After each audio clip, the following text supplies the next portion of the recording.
Tonight's bedtime story is called Mr. and Little Miss Super Silly Day, read by the same artists.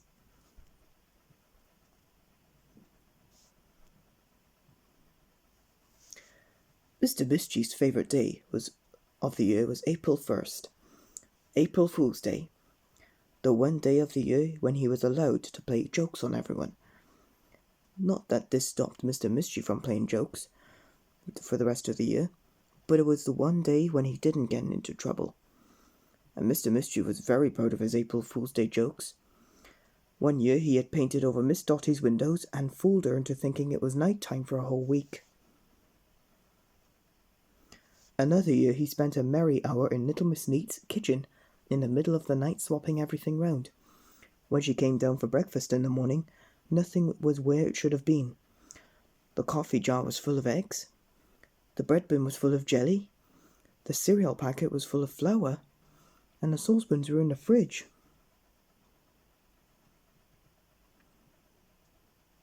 And last year he glued a pound coin for Mr. Mean's footpath. Now, Mr. Mischief wasn't the only person who was proud of their April Fool's Day jokes. Little Miss Naughty had been just as busy as him. She had put a magnet in Miss Quick's backpack. Who couldn't understand why she could not keep up with Mr. Slow?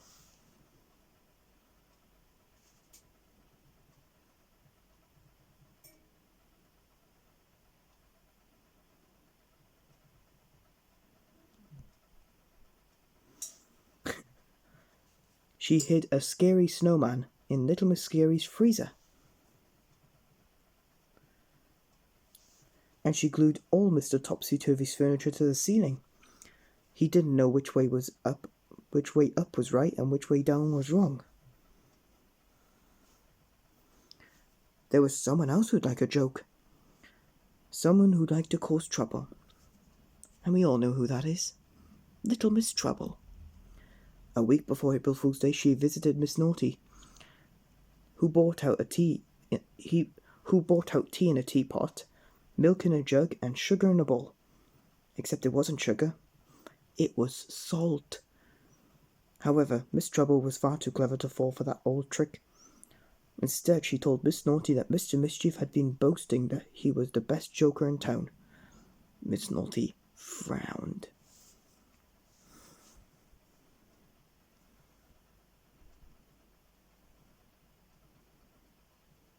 And then Miss Trouble went round to Mr. Mischief's house. After turning down a custard cream which really had toothpaste in it, she told Mr. Mischief how Miss Naughty had been boasting that she was the best prankster in town. Mr. Mischief frowned. But, as it happened, Miss Naughty and Mr. Mischief bumped into each other soon after. "I heard that you're the best joker in town," blurted out Miss Naughty. "And I heard you're the best prankster in town," shot back Mr. Mischief. "I'm the best," exclaimed Miss Naughty. "No, I'm the best," countered Mr. Mischief.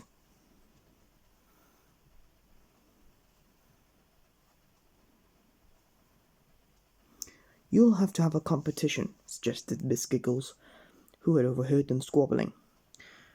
"And I will be the judge." "Good idea," the two agreed. The word of an April Fool's Day competition quickly spread, and it turned out to be a very popular idea. Everyone wanted to join in. Before Miss Giggles knew it, it had become an official event. Even the king said that he would award a trophy to the winner. The town's joke shop did a roaring trade. This year's April Fool's Day was going to be quite the craziest, maddest day you could imagine. Miss Trouble could not believe what she had started.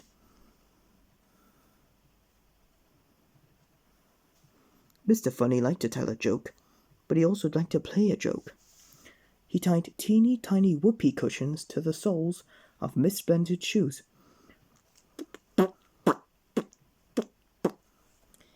It rather ruined the good impression that she had hoped to make with her new hat. Miss Giggles couldn't help but join in, and she swapped Mr. Muddle's hat for one 2 sizes too big. Mr. Muddle was very confused. He thought he had shrunk. Mr. Small Guy disguised himself as a tomato and gave Miss Lucky a big surprise when he jumped out of a bowl. Mr. Silly put round wheels on Mr. Nonsense's bike, which they both thought it was hilarious. A joke that only works in Nonsense Land where wheels are square. Mr. Greedy wasn't so amused when, unlike Miss Trouble, he fell for the old trick of swapping the sugar for the salt. Yuck! Little Miss Fun filled Mr. Tickle's biscuit jar with honey. Mr. Tickle got a sticky surprise when he reached downstairs with an extraordinary long arm for his morning biscuit in bed. In the middle of the night, Mr. Strong swapped Mr. Lazy's alarm bell for something a little more effective. That should wake him up.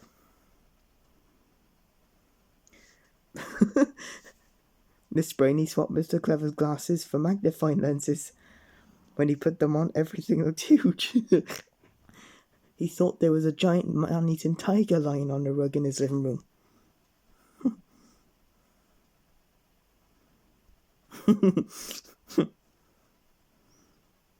Mr. Wrong played a joke on, well, himself.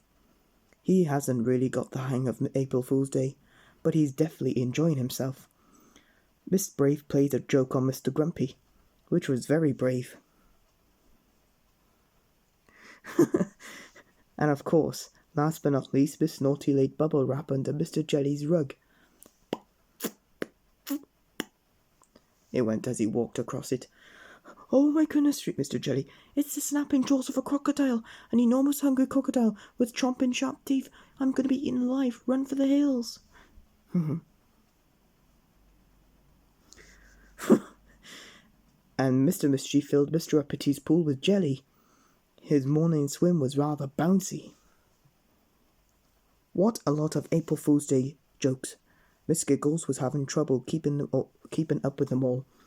However, the most inventive joke was unveiled at the judging when everyone gathered to hear the result of the competition. It was Miss Inventor's multicoloured rapid-fire custard pie thrower. Splat, splat, splat, splat, splat. It splattered everyone in the room, including Miss Giggles and the King. Miss Giggles checked through her long list of practical jokes, and after some careful thought, she whispered in the King's ear, "The best April Fool's Day joke of the year goes to Miss Inventor," announced the King.